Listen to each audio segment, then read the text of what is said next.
after 3 years and all the craziness of traveling around the world and going from country to country and finally being here on premiere night right here in the middle of Hollywood. It's super exciting. Ladies and gentlemen, the cast of Marvel's Avengers Age of Ultron.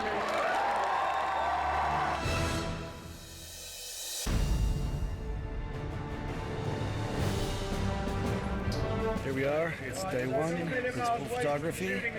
We're in Italy. Environmental, this place is gorgeous. It's unlike anything we had in the first movie, and it's just a ton of texture. Everybody's pretty excited. There's something about being out in the field and being in the middle of Italy. You're in this town that we've got the whole place shut down. You have 5 intersections, cars overturned, you have real explosions. It's a great way to sort of kickstart a shoot, you know, on location. That makes you feel authentic. Aaron and I are coming in cold, basically, and so it was nice to have our own substantial work with our characters before coming onto set with all those intimidating people. Coming back after being away and seeing each other was a very sweet reunion. We all, as actors, went on this journey together through this wild thing that became Avengers 1. It's all common ground now, and it's not quite as daunting as the first time round. I was talking to Robert and Chris and a lot of the guys before we started shooting, and all of us were looking forward to coming back and kicking it off again. I never want to work with these kids, but I'll get them there. In this one, we're together a lot, which is great for us, terrible for Joss, because it's tough to wrangle 10 crazy actors that love each other. Oh my God. We're about to get yelled at. Them having that kind of comfortable ease with each other is a delight. Every now and then, it's an exhausting delight. Today we have some balls and shots. Is that enough balls and shots? That just happened. Here we are in Robert's trailer. We didn't get the one he asked for, but we feel we did pretty well. This is Avengers Tower. This is what Stark Tower became after it was destroyed. It's just sleek, elegant, futuristic. I mean, it's Tony's house, so it had to be, it had to be flashy. I don't know of anyone in the history of any superhero franchise who seems to have never run out of money. Joss wanted it all to be connected. He wanted to be able to move from downstairs to upstairs and vice versa. I needed to perform for Tony's world, for Banner's world, and then float down into sort of the gaming area of the HQ, which was a little bit more fun. If you look carefully at the details, you'll see there's a Cap poster, there's stuff for Hawkeye, there's stuff that up in the lab where Tony's working for all of the team.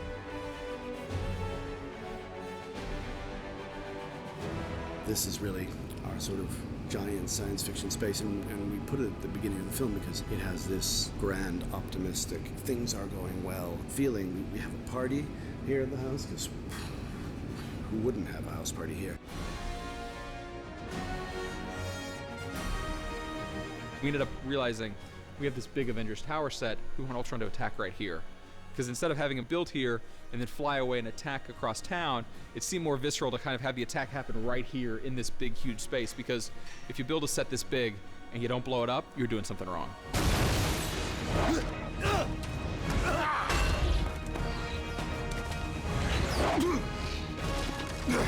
Joss was beginning to put together the character of Ultron, how he came about, what he wanted to do with the character. And he said to us, I think it's got to be James Spader. And it was another moment we went, yes. There was nobody else on the list. There was nobody else that we talked to. First day when he gives his speech at the party, I know all of us were kind of eager to be the audience and just to spectate and just watch him perform. And it was really exciting because it was really good and really intimidating. And I was tangled in strings. Spader knew what he was in for, and he went for it regardless, because he thought, if I'm going to do it, let me really do it. It was terrible to put us on a set together. I just want everyone to know that now. Showed up at the studio, and they put me in a suit, and they had me go through a range of motion, very specific motions and movements and so on, which they captured with all these sort of sensors all over me and reference cameras all around me. And Within 10 minutes, the sort of rough image of Ultron was on a screen, a monitor in front of me. I've outgrown you, Tony. I've evolved. Performance capture is the entire performance, so you're filming an actor's entire role. It just happens to be a different bunch of cameras. But the actual nuances, all of the acting choices, you're authoring the role in exactly the same way that you would if you were playing a live action. He and I got to do some stuff, you know, and it's ridiculous. We're wearing these very unflattering suits, and I'm trying to explain to him, you know, how it all works. But I was like, I'm working with James Spader. Look at you, Ruffalo. You really, like, pulled one over on the world. I think it's so fitting because Ultron is everywhere and everything and has these almost Shakespearean soliloquies at times, and I certainly think that his theatrical background is all over this. You know this church is in the exact center of the city. He had this thing with red dots for eyes, and so we would rehearse looking at him so we could have something to respond to. And then during a take, we'd have to like look 3 feet above his head, which was so irritating because he was doing so much that you wanted to watch. Probably majority of the shots, Aaron and I are both going like this, like just like shoot. We didn't want Ultron just floating out there by himself. We wanted him teamed up with someone. We wanted there to be an opportunity to have the twins help carry some of that villain burden. These characters are integral to the Avengers comic books. We also wanted to have another powerful female character. I wanted not just a new perspective, but a new visual language. She can get inside their heads. He can move so that everything is super slow. That's going to give me a language I wouldn't have used in the first one. When it comes down to Pietro, we went through a very large number of testing and looks so that we can feel that it was organic. We didn't want it to be about the effects per se, so we looked at, you know, various blurs and trails. We ended up with something which I think is pretty simple but also pretty sophisticated and sort of elegant as a solution for Pietro. There's this blue streak trail. When I run fast, you'll see that, you know, if the light catches it, it'll have that kind of sort of a lightning bolt sort of strike. You see pictures of Scarlet Witch, and she's always like that. So we have these images and these, like, you know, red balls around her hands for some sort of fire energy. And Joss really wanted me to work with a dancer. It changed a lot, the conversation about how Scarlet Witch would move, kind of creating a vocabulary. We took her power and said, okay, she's got telekinesis, she can move things, she can have a little bit of energy, kind of shielding or pushing, and she can get inside your head and tweak it so that all your worst fear is gonna come to the fore. It was also fun for us to have a sequence with Scarlet Witch who could take down the Avengers without throwing one punch. I wanted to get deeper into these characters. You need visual momentum, and these dream sequences are designed very specifically to be as engaging as an action sequence. We all get our opportunities to delve deeper into the backstory of each one of these characters, and every one of the Avengers comes to the table with a lot of baggage. It took a long time to understand when Scarlet Witch gets inside of Banner's head, forces him into the Hulk. Then what is the Hulk's nightmare? What makes him go crazy? What we tried to do with Hulk is really try to take him to the next level in terms of photorealism. With Mark's performance and Joss's direction of the story, there's a lot more moments where we can really get in touch with his feelings. The first time we did this, the technology was at a place such as you could capture movement, and then you had to do all the facial recognition separately. In that time, this technology's taken another major leap forward. Trying to create a performance that is as physical as the Hulk, it really helps to have your body informing that. What is great if you're playing a character like the Hulk is it enables you to climb into the mind of the Hulk without having to wear an enormous amount of prosthetic makeup, which actually stops you from really acting. So you can have all of the pain of that character, or the anger, or the aggression, or a mixture of all of those things, and the nuance of what Mark was doing facially. You know, he's not having to fight against tons and layers of prosthetic makeup. He can just play internalize that, even with a character that big. You're stronger than her. You're smarter than her. You're Bruce Banner. Right. Don't mention puny Banner. We We are here in Johannesburg, South Africa, where Hulk and Hulkbuster are going to be fighting each other right up and down the streets, throwing through a market, all kinds of crazy stuff happening. We scouted the area initially, took lots of photographs and measurements, and really just got an idea of the city and the layout. And we started to previs the whole sequence and try to figure out where the camera angles could be, what the set was or what the environment was, and how we could use the environment to tell the story that Joss wanted to tell. In the script initially, it's imagine Hulk if Hulk hulked out. You know, it's that kind of craziness. So we've tried to amp up Hulk. It's been great to just sort of open it up and instead of trying to recreate places, really get to go there, to get the local feel and the architecture and the life. It gives the film a veracity, and when half your characters are CGI, you just need that. It had to be very carefully planned, and then it was a lot of, talking to the special effects guys, who are the people that do the practical effects on set, and getting them to, blow cars up and rip parts of the street up and give us explosion there and dust hits here, and then you take it all back to the cutting room, and then you start doing what we call post-viz, which is then effectively taking the previs, the sort of animated cartoon version, and now cutting out the Hulk and the Hulkbuster and trying to put that back into what you've already shot.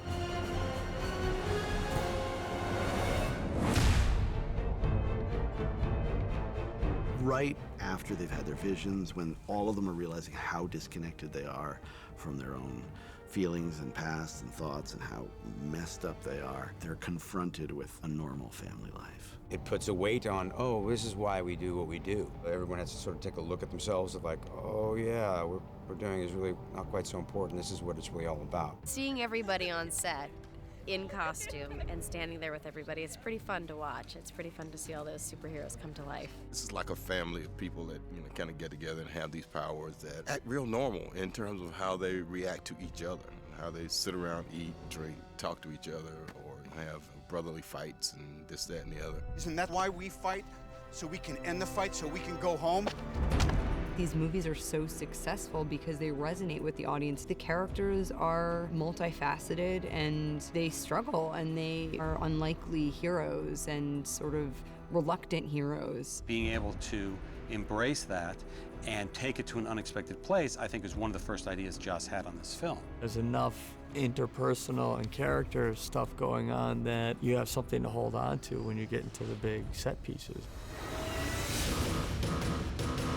We are in the heart of Seoul. We are at Gangnam. You see all the tall buildings. It's really busy. I'm so excited and so proud as a Korean that we're shooting Avengers 2 here. The South Korean government was unbelievably helpful and inviting to allow us to do a massive sequence there. Korea is a very, very cutting-edge technological society, and they love the notion of us going there and showcasing that. And we have one of the biggest street chases we've ever had in a Marvel film right there through the streets of Seoul. The idea that we're going to shut down huge parts of Seoul, close off major intersections. We said it's the equivalent of shutting down the 405, the 101, the 10, all in the middle of Los Angeles, all on a weekday.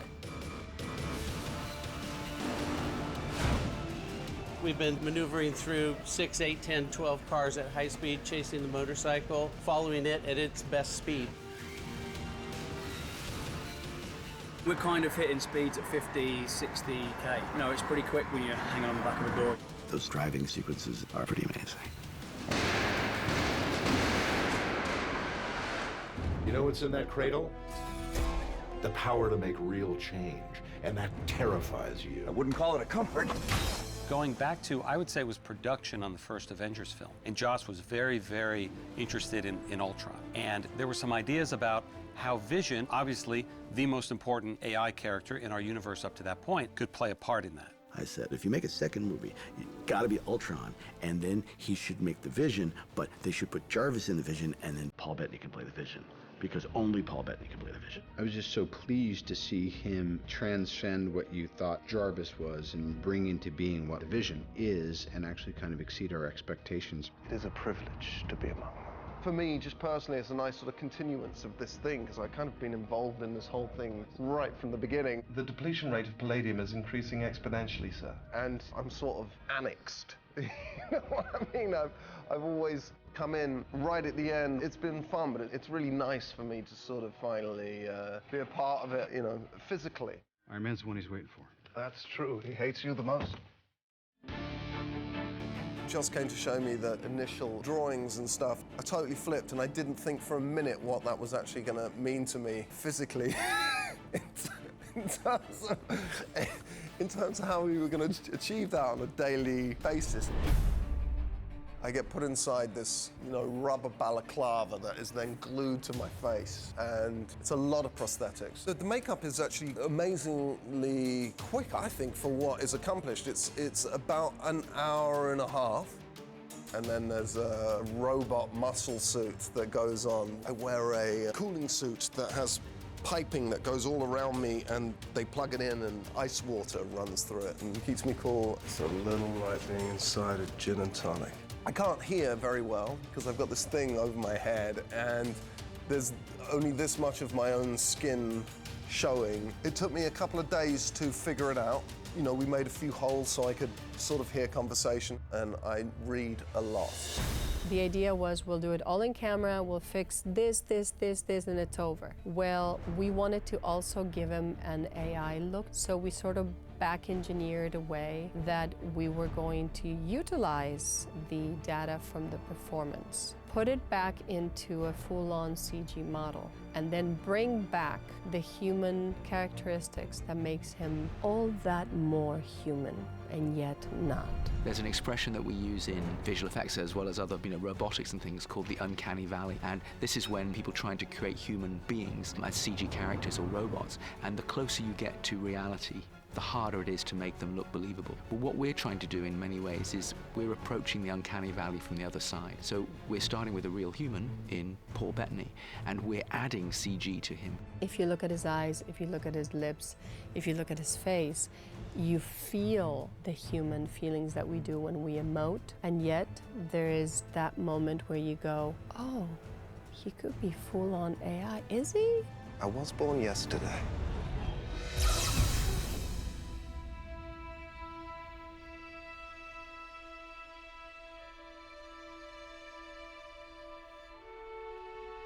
We're in Sokovia, which is now in Hendon, in London. Sokovia previously was in Italy. Sokovia's been on stage. Sokovia's kind of all over the place, this big place that we're kind of putting together in visual effects. And today, here in Sokovia, we're doing kind of the end of the movie. Everything's kind of wrapping up. And we just had this massive strafing run. Ultron has commandeered the Quinjet, and he came through, bam, bam, bam, bam, bam, and is taking out everybody. We had 1,300 explosions going off, one after the other, all timed, all rigged by our great special effects team.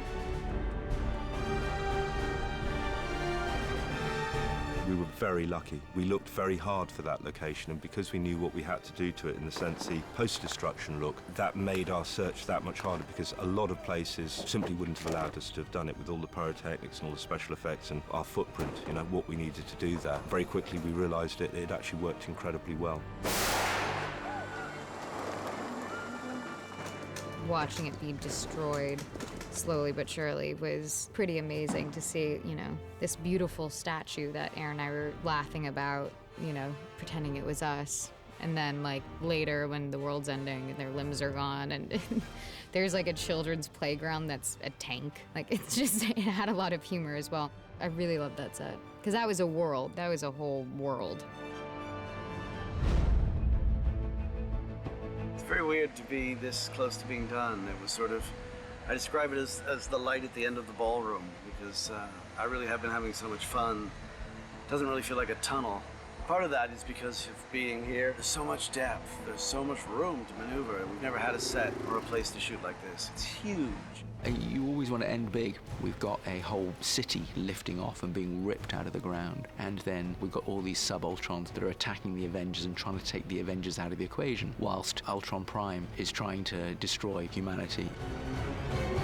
When I read some of the things that I read on the page, it just seemed so enormous. You'd think that there must be some diminishment of that during the making of, or even the development of the script, and not so. I've been here long enough to understand that the unthinkable will happen, the unthinkable will be written, and the unthinkable will come to fruition as some of the most amazing visual effects we've seen. So that I'm proud to say that none of that scares me. On the contrary, all of that is the greatest challenge of working here. So they've got to end the film fighting together, And we've got to know that the Avengers live on. But the idea that the Avengers will live on, but in a completely different form, there's a galvanizing excitement about that.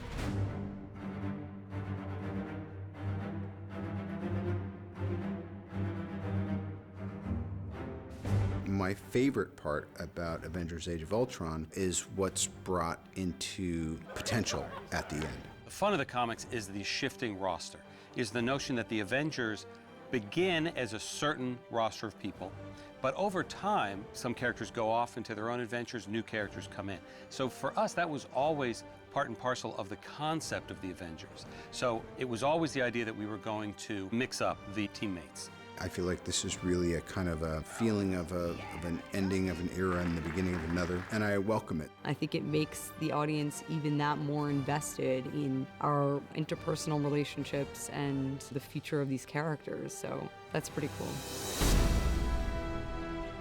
To be able to create this spectacle and have it be something that you can crawl inside and feel the life within it, I think that's this film in its finest form.